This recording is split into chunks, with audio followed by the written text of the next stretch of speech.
Jace Tunnell here. Look what washed up on the beach. A big shrimp boat.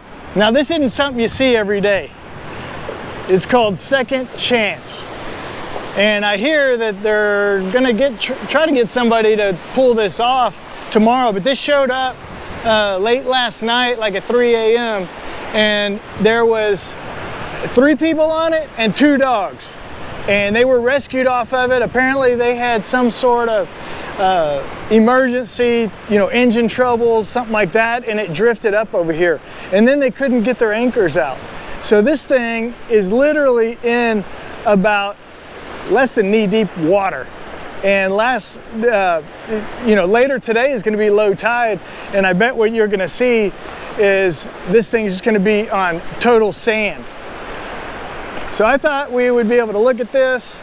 I don't know if y'all have seen a shrimp boat before that is, for the Gulf of Mexico. So this is a much bigger boat than what you would see out in the bay that would be, getting oysters or shrimp, fishing. This is a massive boat. And I have seen one of these before up on the beach that was this big. It might have even been a little bit bigger. And what ends up happening if they're not removed and they get washed up to the sand dunes is it will erode over time. Storms will move it around, just the salt air. And I'll get some close-up shots of this, but the salt air will erode this thing down, over time to where, big chunks of this thing will be missing.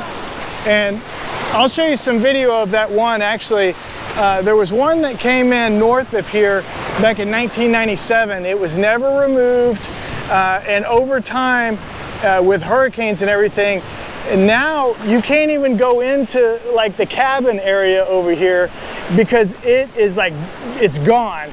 But the whole thing is like buried under the sand. And so the only thing exposed is like the bow and a couple of, the mast has been broken off, but that has a little piece that's sticking up.